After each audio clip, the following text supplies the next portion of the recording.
Hey y'all, coming to you from Jacksonville, Florida. This is GovLove, a podcast about local government, brought to you by engaging local government leaders. I'm Ben Kittelson, manager at RF TELUS and GovLove co-host. And we have a great episode for you today. We're going to be talking leadership and communications. But first, the best way to support GovLove is to become an ELGL member. Engaging Local Government Leaders is a professional association engaging the brightest minds in local government.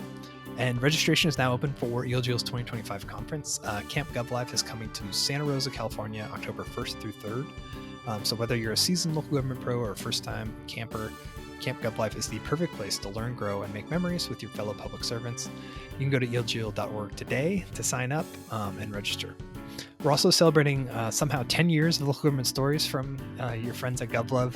And we're the way we're celebrating is true to GovLove fashion, is to open up our hotline and hear from you, our dear listeners. So you can call 720-282-1752 and tell us about the trends that have impacted your organizations over the last 10 years and the big things that have really changed the work of local government. And then also what you think local government will look like in another 10 years. That number is 720-282-1752. Your message will be used on a future podcast episode. Now, let me introduce today's guest. Angela Wilson is the Deputy Public Information Officer for the Town of Frederick, Colorado, a position she's been in since 2022. Previously, she served as Communication Engagement Manager as well as Events Coordinator for the town. And she's also held roles at Ellich Gardens and the Children's Museum of Denver. So with that, Angela, welcome to GovLove. Thank you so much for joining us. Oh my gosh, I am so excited to be here. Thank you. Yeah. So as a close listeners to the podcast know, we start with a lightning round to get to know our guest a little bit better. So my first question for you, what was the first concert that you went to? Love this question. Let's go back to the early 80s.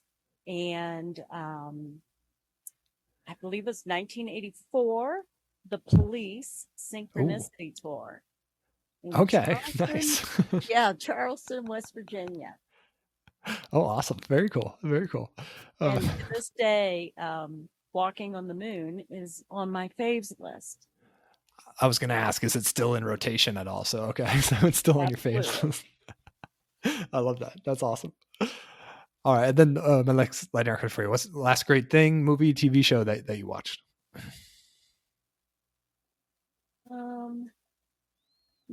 I'm not a big movie person, so it's really got to be something unique to kind of catch my, I came in a couple of weeks ago.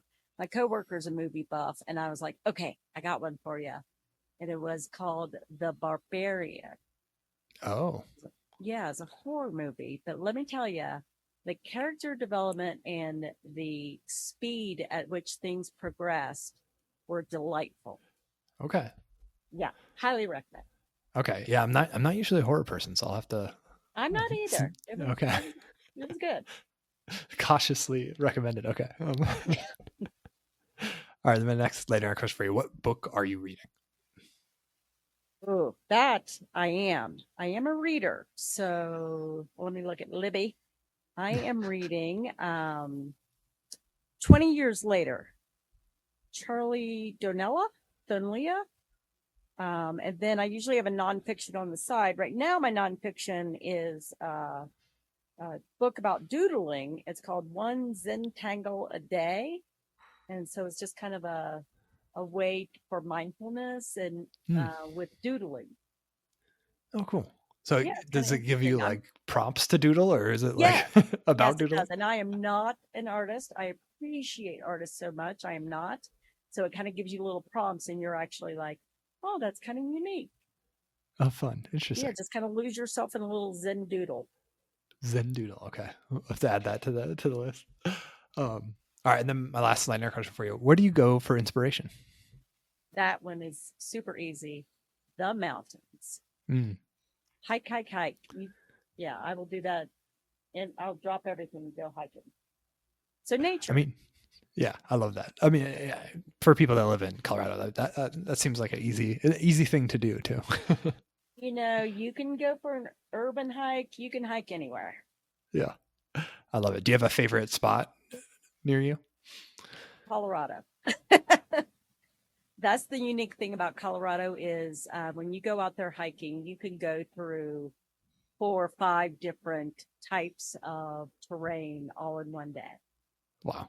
So it's really hard here to, I'll tell you what I don't really enjoy are the 14ers. Okay. That might be odd for some people to hear that, but they're hard. I have done them. And I prefer the nice rolling snow white kind of, you know, forest deep pines and the creeks, and you got to go through the water, and then all of a sudden you're in a meadow or a valley, and you have the mountain views, and I'll take that all day. Yeah. Yeah. I love that. Yeah.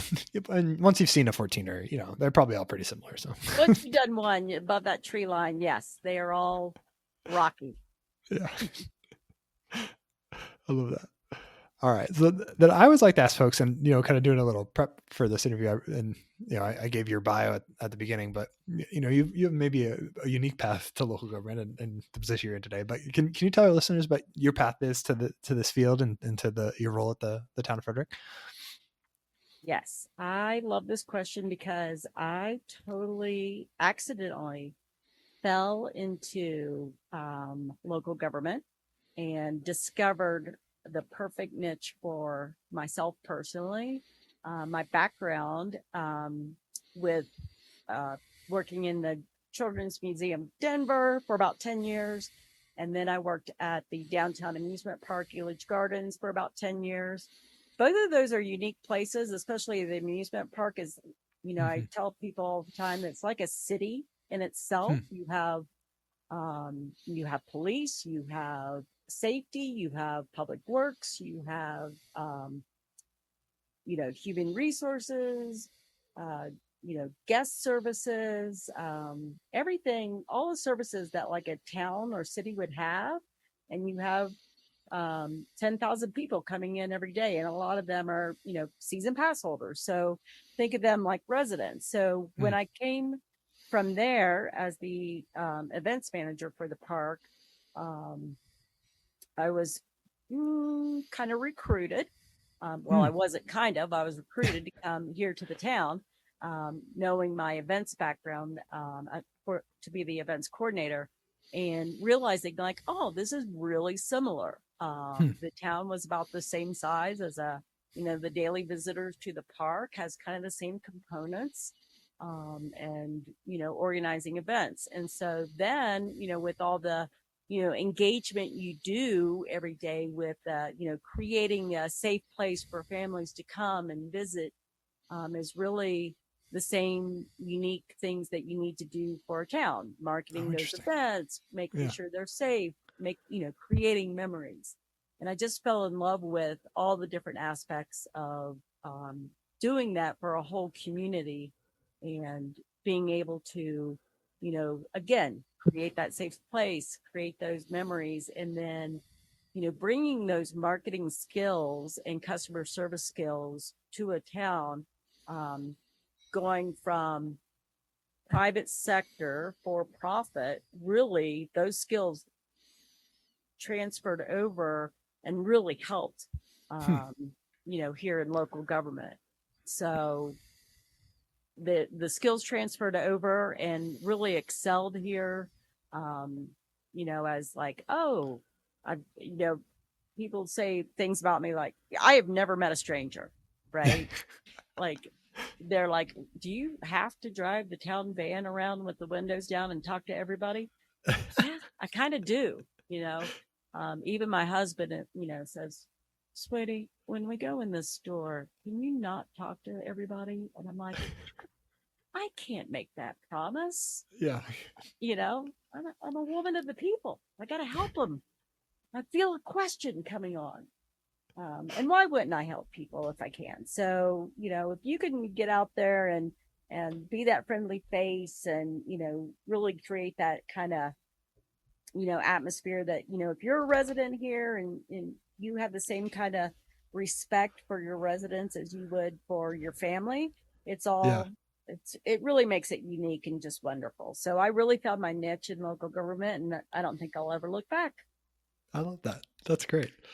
Well, it's such a unique path too. I mean, I can totally see how the skills are transferable, that marketing background and especially going into special events. But it is there's probably not very many people you meet now in local government that have a worked for an amusement park or the children's museum kind of background. Yeah, yeah, it's interesting. And then my team member who I brought on for events now a few years ago, she came from outlet retail background, Oh, and interesting. Yeah. again, her those skills just came right over and just really excel now, and makes my event skills you know look wow. I mean, I was Yeah. good, she's great, right? So That's good. You it's always want to interesting. recruit You got to have people. a definitely a love for community and creating those memories. Yeah. Yeah. That makes sense. Well, and I think you've already kind of started doing this, but maybe for our listeners that have not been to Frederick or have heard of Frederick, Colorado, can you tell them a little about the town and what it's like and what they might see if they visited? Absolutely. First, let's start off. I would be remiss in my branding skills if I didn't correct you. It's not just Frederick, it's the town of Frederick. Yeah. So the town of Frederick is, I'm going to say it's a smallish but growing town. We're about 18,000 residents now. When I started in 2017, we were around 10,000 residents. So Wow. we're still growing. That's a lot of growth. Yeah. Right. And it's called the Carbon Valley area. That's a reference to our coal mining origins. But we're located along the Front Range, about 25 miles north of Denver. And we were incorporated in 1907. So if you picture like driving north of Denver along I-25, you have your Rocky Mountains on the left, and then you exit I-25, just 25 miles north, and then you come in and just imagine like driving in, and you're going to hit that little charming downtown, right? That you kind of expect from those little bit older towns. So you have you come through the little main street downtown. There's a banner that's, right by the downtown park that's really nice. A banner that welcomes you coming in. You have a, local barbecue restaurant that's been here for a long time. We have locally owned shops, eateries, some boutiques, and a couple of another big, very large park that we do our very large events at. I mean, there's eagles flying over, rainbows. I could go on and on. I'm kidding, but I'm actually not kidding. Yeah. Yeah. We there's been times when, like last year during our heritage event, Miners Day, right before the burro race, 70 burros are running through downtown, and there literally was an eagle circling around the crowd. So, Oh my God. it's really picturesque. Colorado's beautiful, and we're just very fortunate to be, have that backdrop of the Rocky Mountains right there. Yeah. Yeah. No, that makes sense. And so you mentioned the kind of growth that the town is experiencing. I imagine, well, I know that that's got to impact the work of the town and probably your team's work as well. So like, how does that kind of, I don't know, how does that impact your team and kind of the operations of the town, dealing with that kind of growth? It is a heck of a ride. So I think for us, and having been here through the growth spurt, if you will, we kind of joke that we went from being tweens to teenagers real fast, right? And if you kind of think of that, those can be some rough years in your life cycle. But we have a team that is really dedicated. And I don't just say that because that's one of our values, dedicated. We like to say we are Fred. We focus on family, respect, empowerment, and dedication. But we really are a team that is dedicated. And that's every department. We've kind of had this core group that has been here since I've been here. And, growing as a town, of course, you're going to grow as, a group of employees.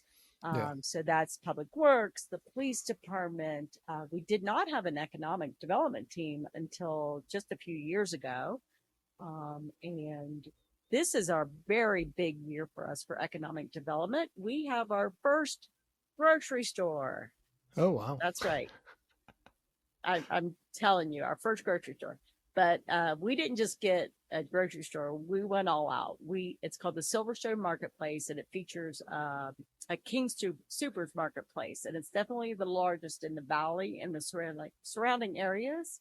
So that brought in not only that grocery store, but imagine the very large retail space where it has all those pads for restaurants and other businesses. So Mm-hmm. now that the grocery store is open, the King Supers is open, it's awesome. We have a gas station there, but every day we're like, ooh, when is this going to open? Oh my gosh, I'm so excited for ice cream and burritos. So the community has been very supportive, but these are long-term plans that we have really focused on for many years. And so I would say that one thing that the town of Frederick really excels at with is that everybody matters. And we have taken an approach where we have a lot of input from our employees in terms of what we want to see, how we all work together, what is best for the community, what does the community want, and really take our time in developing those ideas and those needs so that we can grow with those people that are coming in and growing our community, but still supporting all the residents who have been here for generations. Yeah. And who we do celebrate their families with Miners Day. We have a plaque in our downtown park that has their family names on it. We have them in the parade. We just cherish all the residents who have lived here a long time while welcoming all our new residents who are coming in. Yeah. And what is, you're never going to make everybody happy, right? But I really feel like we've done a great job in balancing those wants, desires, needs for everybody. And so that doesn't just happen in 1 year. I mean, this has been planned out for many years. And what we bring in, we're very, very, very thoughtful about. I will come home from board meetings, and my husband will say, "How was the board meeting, sweetie?" And I'll say, "Oh, they're just so thoughtful and caring." But that just makes it so energizing and wonderful to work here, right? But our trustees are thoughtful and caring, our town leadership, and our residents as well. So hopefully that paints that picture a little bit. But I would say, it's a big year for economic development that we have thought about for a long time. But what really sets us apart is our sense of community. It's one of those places, it's a place where we still say hi to each other. I'm not the only one who is, stopping in the middle of a neighborhood street, rolling down my window and having a chat with a resident and, waving people around. And nobody, everybody's sees that as small town charm, right? Yeah. It's a place where our events are borderline legendary. I'm not kidding. And there's a lot of heart behind the work we do. It's really a special place to be. Yeah, I love that. Well, and that's a good transition, I think, to talk a little bit more about what you and your team are responsible for, and it's kind of maybe major areas of work. And I think what you said about getting to know what residents want, especially as the place is growing so fast, and you want to serve those longtime residents, but also meet the needs of the folks moving in. I'm obviously communications and engagement has a pretty big role in that, I would imagine. So can you talk maybe at the beginning, kind of what are the things your team's responsible for? How do you guys kind of hear from residents? And then, I want to tease out a little bit, though, how do you balance kind of that, need to recognize and support the folks that have been here a long time and make the place what it is, but also, big influx of new residents too, making sure you're hearing from them and communicating to them as well. So, Yeah, but yeah, I'd love to hear you kind of talk a little about your team's work. absolutely. Well, our team, man, I'm telling you, they are superstars. Really, they shine. I, I, that old adage of, hire people who are smarter than you. I excel at that. Um, so we do all the things you would expect a communications team to do. Mm-hmm. Your newsletters, your social media, weekly newsletter, all the website, internal communications. A big thing for Colorado this year and years leading up to it is accessibility. And but what sets us apart from all the things you would expect a communications team to do is our team manages and everything from beginning to end, major town events. We also do all the PIO duties. So we are the police PIO. But so those two things you would think for, larger towns, when you look at other towns, they have a team that does events, or their police department has, PIOs. So at this point, we do it all. And we do it all really well because we have been doing it for so long. But, just this year, our annual Hot Air Balloon Festival, Frederick in Flight, 3-day event, had over 17,000 people attend the event. We just had our chainsaws and chuck wagons, chainsaw carving competition, 4-day event in July, had almost 12,000 people come to it. And when I say legendary, I say that because I was doing, we were doing the National Community Survey during that time. And so I have volunteers out there, and again, we do all the volunteers, and we have a very engaged group of volunteers that we've had for years. And they're out there, and I'm like, how's it going with the National Community Survey? Are you getting, people to do it? And they're like, Angela, all these people are not from Frederick. I'm like, wow.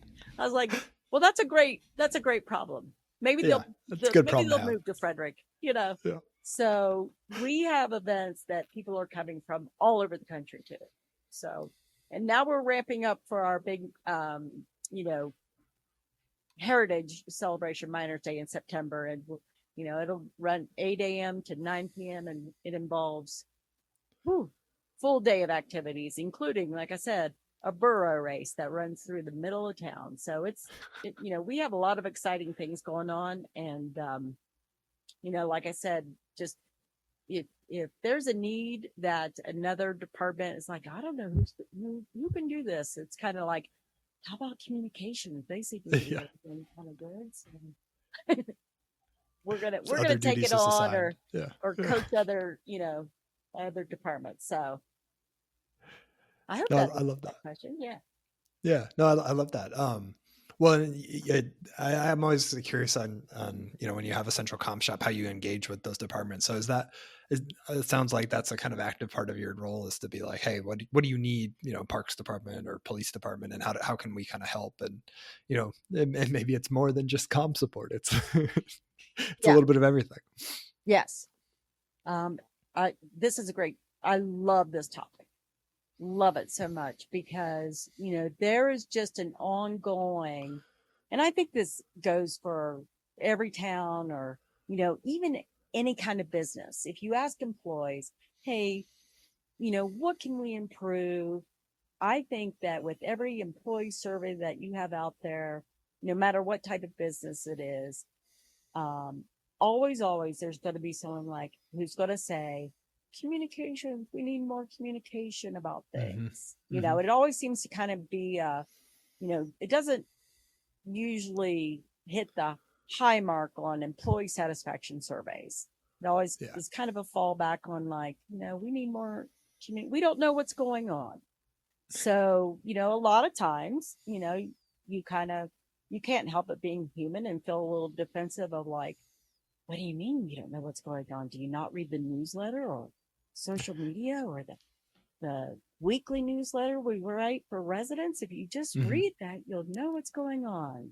Well, they've worked here all day. They go home. They don't want to look at the town's social media. So Yeah. you get it, right? Mm-hmm. Or you have to kind of put yourself, do I go home and I, keep reading the town social media or do I Or pick up the newsletter. Yeah. admin report and, I need to scour this? Well, I kind of do because I'm nerdy that way, but it's always something that can be improved. Communications everywhere, especially internal communications. You have to really focus on that.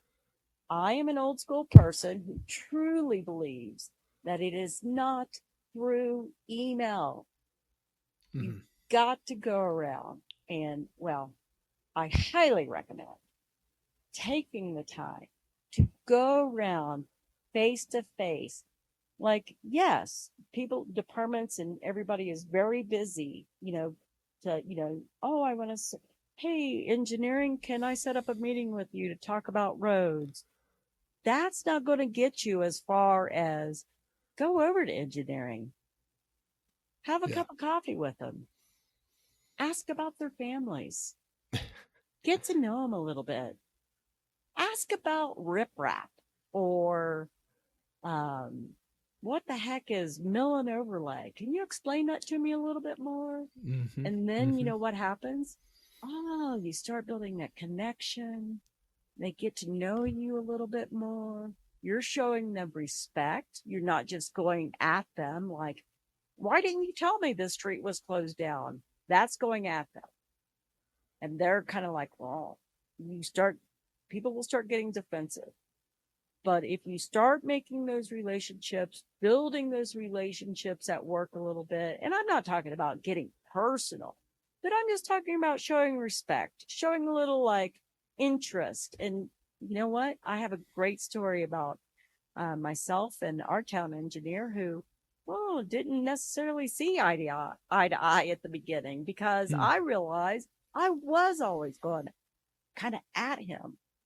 Mm-hmm. Hey, the only time I talked to him was I was like asking about a street closure or why didn't you tell me about this or, what is this? So I realized that like, wow, he probably, no wonder I kind of get the cold shoulder or because,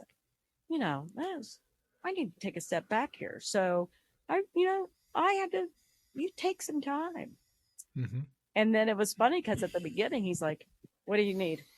I'm like, nothing. I just kind of want to learn, how are you doing today? And then it's, very, slow and steady wins that race. And then you kind of get to know them a little bit. And then you really, really kind of ask those questions. And you don't have to be an engineer to understand road work, but you can dive in there and learn some things, learn enough that a resident would want to know. Yeah. Think like a resident. Yeah. Get to know that much at least. And then, you start showing interest in what they're doing, they're going to start telling you more. Yeah. So I'm a firm believer in that kind of face-to-face change management kind of concept. And then guess what? Now we're buddies. Yeah. Now we're like, going to lunch and we're, true friends. So is that going to happen every time? Maybe not, but get out of your box.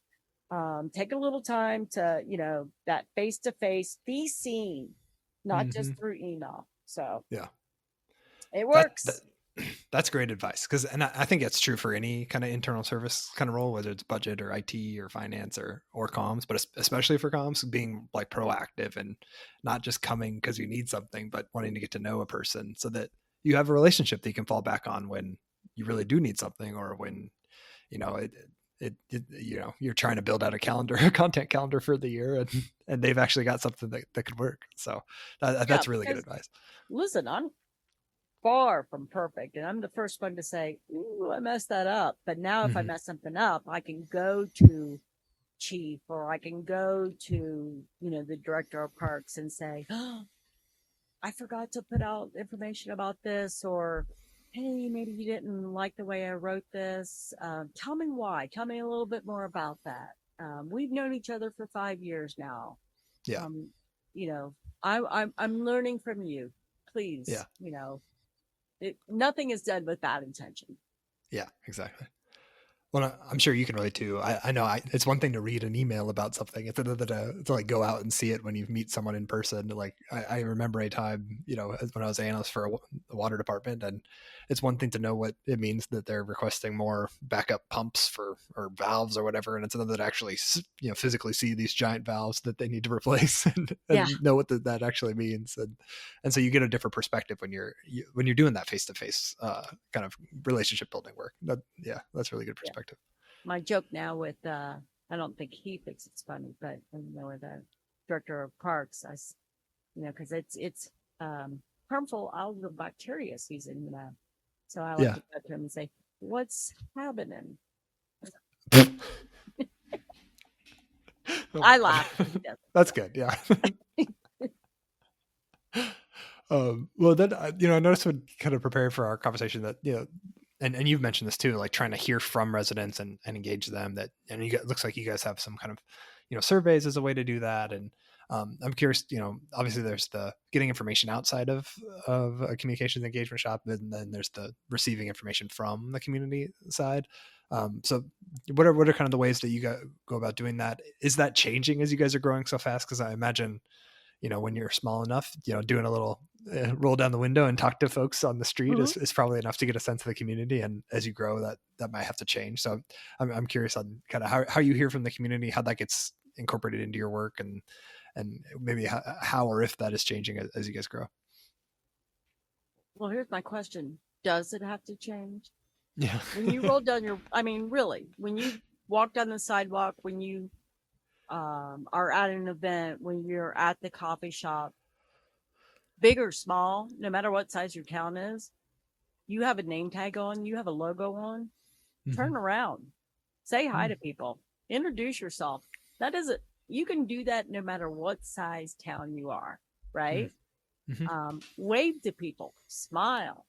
Like if you're a small town and doing that to one person, you're impacting the same amount of people if you're small or large. Yeah. And word gets around. They're going to see Town of Frederick, or they're going to see the town employees as friendly people. Even our public works people, and not even, but like our police, our public works, they probably engage with our residents more than anybody else. And they take the time to, talk to people, not run from residents. They take the time to talk to them, or wave, or just have a friendly smile. But for the town of Frederick, my predecessor and mentor, Megan Williams, she works for the city of Denver now, Peak Academy.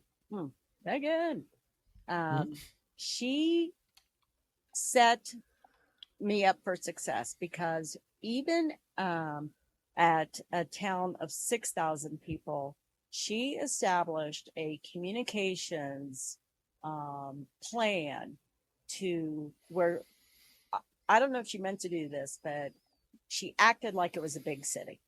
So it was a plan to post at least once a day on social media, plan to do a weekly e-newsletter, a monthly newsletter, community engagement ideas that we rolled into events, meet and greets, town halls, encouraging people to come to our board of trustee meetings. So it's almost like, wow, you do all of this with a town of 6,000 people. Yes. And so now it's great, because we have all those systems and plans in place, so that as we have grown, our communications has kept up with growth. Does that make sense? Yeah. Yeah. Yeah. So my advice would be, act like you're bigger than you are. And there's and there's not, you're not going to run out of topics. Yeah. Yeah. Yeah. No, yeah, that's very true. Well, it's almost like, hey, implement the best practice. It doesn't matter if you're small. Like, Yeah, do the thing that makes sense, no matter the size organization, and you'll exactly. find the content. Yeah, and that goes for internal communications as well. Yeah, yeah. I would imagine, like, as obviously as the town grows, the town staff are growing. So you're having to probably engage and do a lot of like proactive communications just to manage the kind of do some change management too. Is that fair? That is definitely fair, and I would say that is where a focus of ours needs to be. Yeah. Like that's definitely. I mean, look. We could always be better. Every single Hmm. thing we do, we could always be better. But we could definitely focus on internal communications. Just you're just so busy. All don't lose sight of that. And Yeah. we do it, but could we do it better? Absolutely. Hmm. Hmm. Well, very cool. Well, as I was prepping for our conversation, I saw that you had did a webinar earlier this year on protecting public trust, dealing with misinformation. So, I'm curious, like, what's been your experience doing that at the town? How do you guys kind of deal with misinformation, and especially as it relates to kind of maintaining and building the trust that you guys have with the community? Yeah. Well, fortunately, um, like I said, we have a lot of public trust because we have consistently um, put out information Mm, um, that is transparent. Um, and I think we have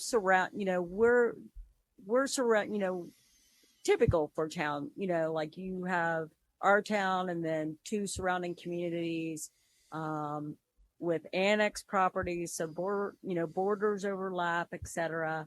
But this community, I say community as a whole because we have, all the people that live in the surrounding areas, we're definitely one big community, right? mm, Frederick mhm. is I like to say it's the heart of the community. And so even if you don't live in the town of Frederick, a lot of people get information from us because we are consistent with our output. Mm, And so people know that if something's going on, or, oh, this is a great tip, or here's an event you can engage with, or road closures that may affect, they don't live in the town, but it's definitely going to affect their travel. They know to just pull up or follow our social media. A lot of people subscribe to our, e-newsletter. mhm. So listen to this. Guess what our open rate is for our weekly e-newsletter? No idea what. Average last week, it was 56%. Oh wow, yeah, Yeah, and crazy, and the yeah. click rate is out of control. Um so people, it's called the Frederick Flash. It's four stories in a flash, right? Hmm. It's like that week's four stories. I tell people all the time, oh, you want to know what's going on? Frederick Flash is top notch right there. Hmm. um but anyways, we consistently put out that information, so I think that we definitely have the trust of our community because we are consistent. We Yeah. are not just like, radio silent, and then like, oh, I guess we should put out this stuff about this road closure because Mm, we're not in that algorithm. We're not, popping up. They're not going to know that, like, oh, this is a trusted source. This is, so people definitely know us as a place for good information. We also I can't think of any rules.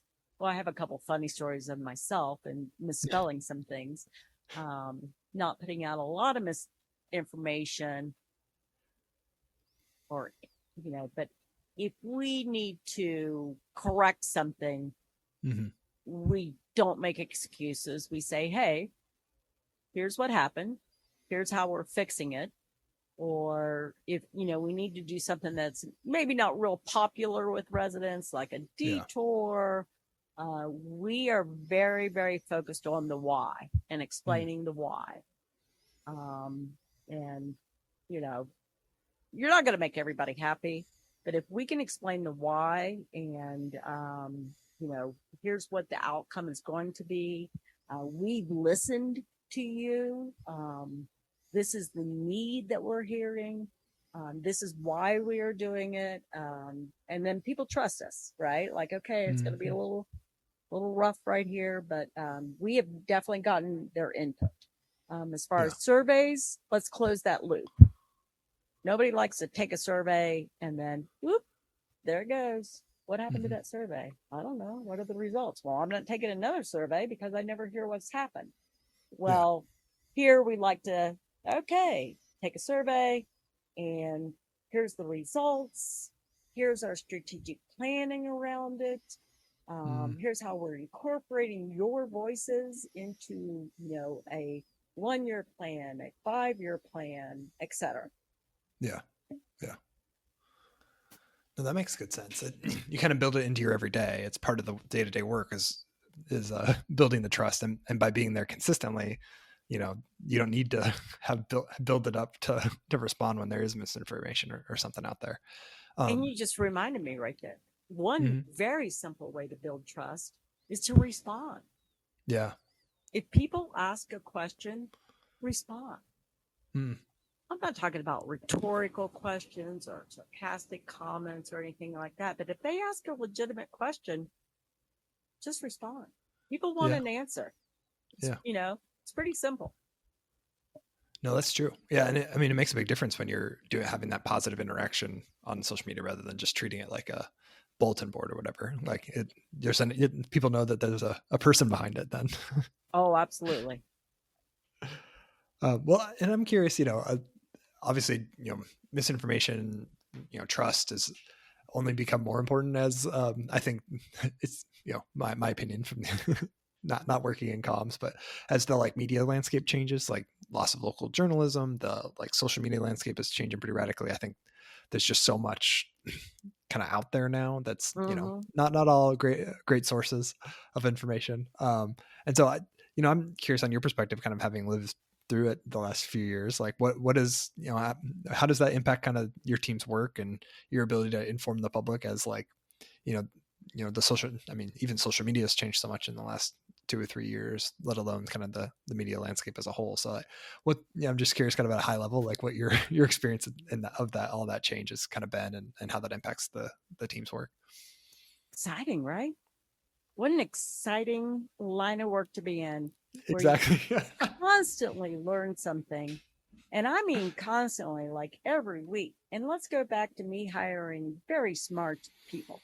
So I just love it because I can go to my team here and be like, all right, tell me what the latest trend is. And then I just joked like, all right, every Friday, you're going to give me the latest trend. And it changes every week. Like we did a post of our winning wood sculptures for chainsaws and chuck wagons. Literally, it was a picture post. And it did not have a link on it. It just said, and the winners had pictures of the winning masterpiece carvings. These are very large wood sculptures. It had, by the next morning, it had over 160,000 views. I was like, what? Wow. Yeah. And Walker said, oh yeah, picture posts are very popular right now. And I was like, how do you know that? He's like, I just know that. I'm very into social media. I was like, this is a great little challenge you have. Every Friday, I'm going to ask you what the best trend is going on right now. Because it literally changes. Next Friday, it could be, we're 5-minute videos are the way to go right now. It's like, what? So you've got to kind of stay on top of it. You got to, be willing to have a little fun. I think that's one of the challenges, we have a little bit with some, some of the departments, it's like we can show that we can have a little fun and still have the trust of the community.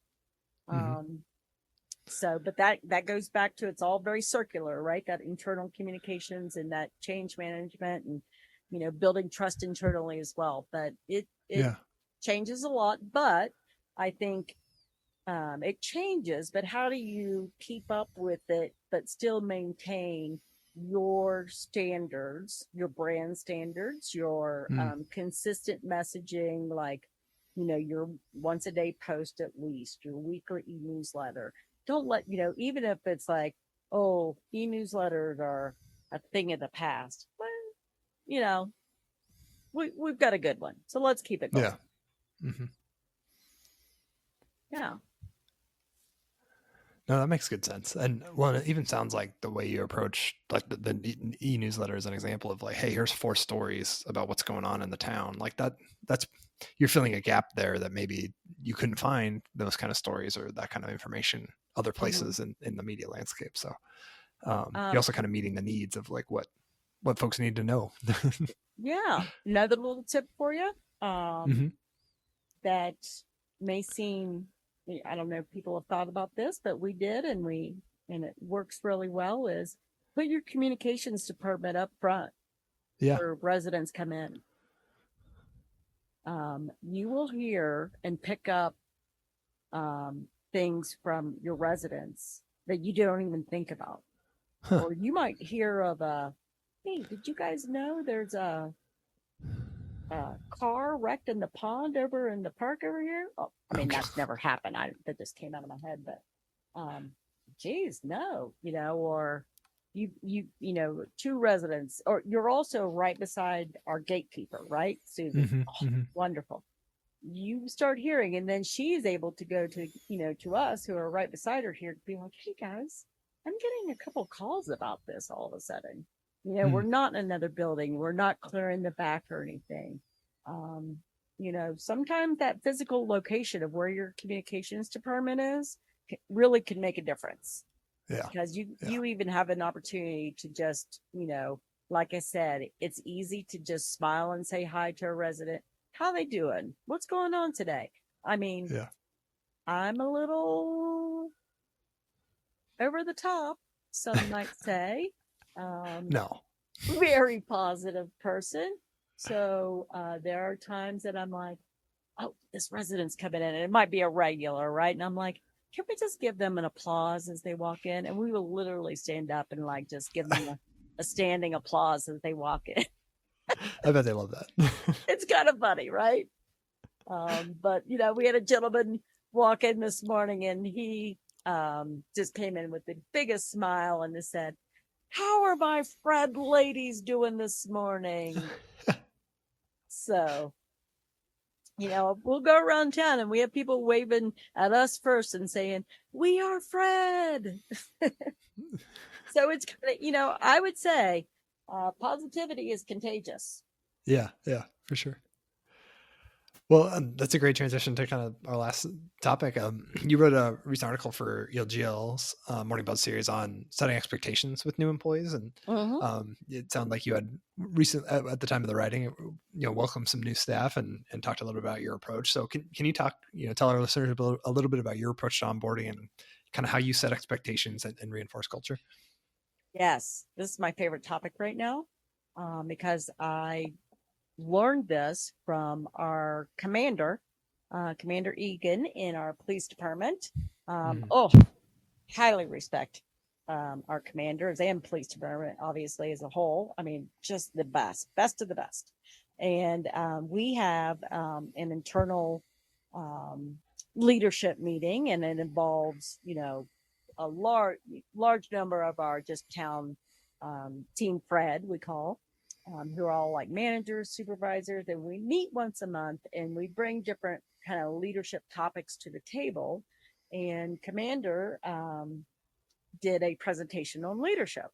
And one of the points that, just one of the points that he hit on during his conversation was setting expectations.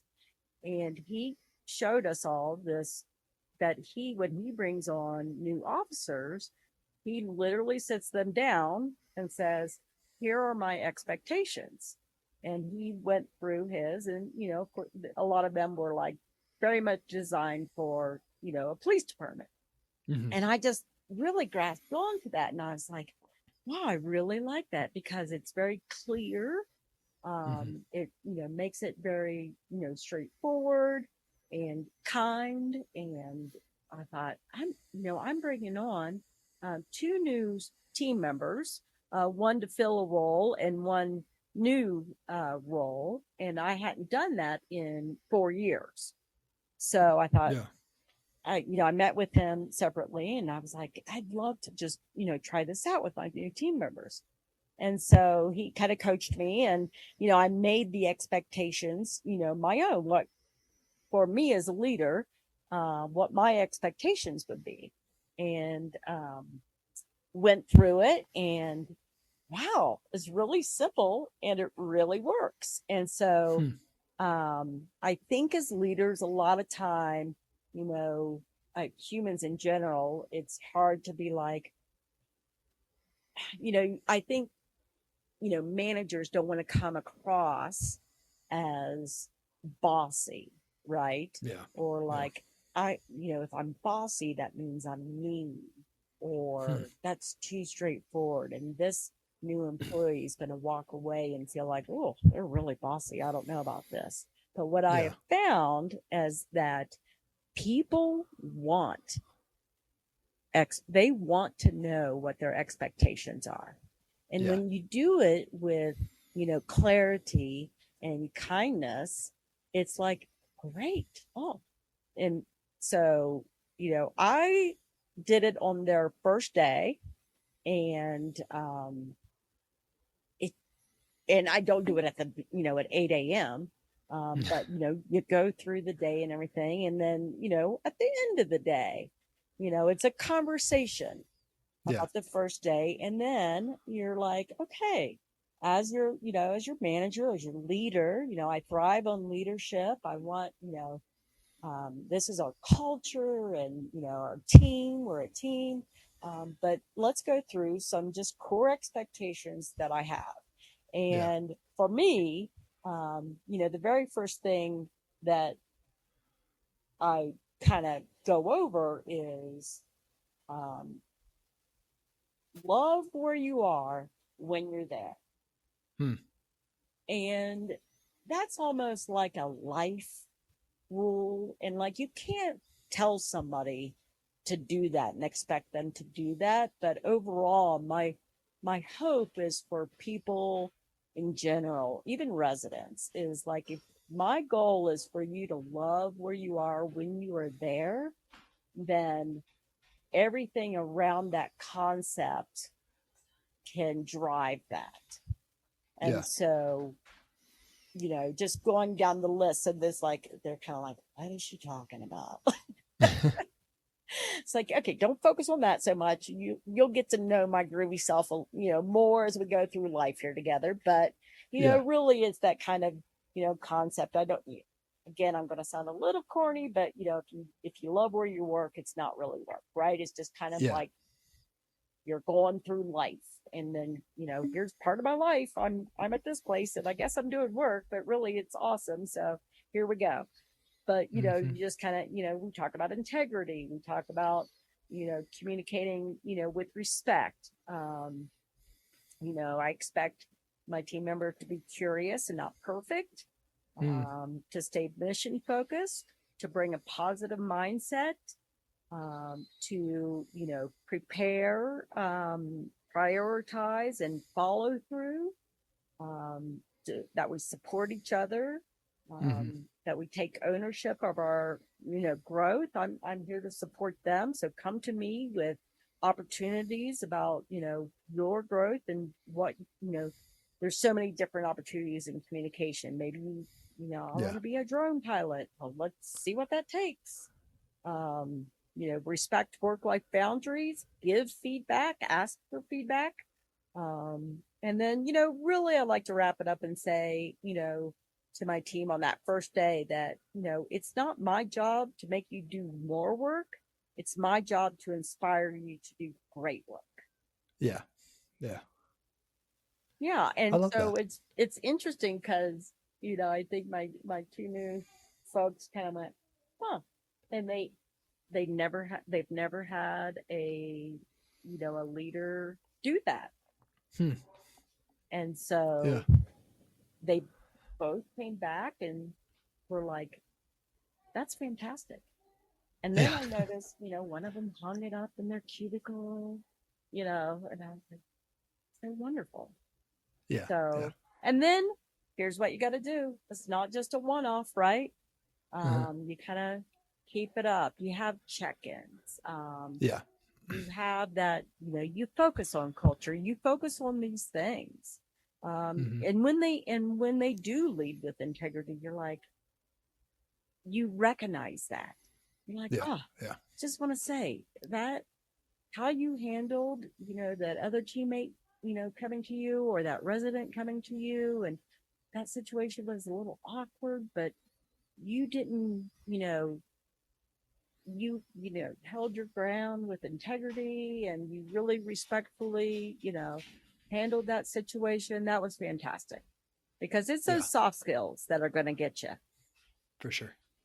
Well, yeah, and I love that the focus is more on, hey, how do we work together? How do we interact? How do we operate as a team, rather than like in the weeds, kind of like, this is how you need to do your job, or these are the tactical things that I expect. It's more like, hey, this is how we operate and how we're going to work best as individuals and as a group. So that's a really good perspective.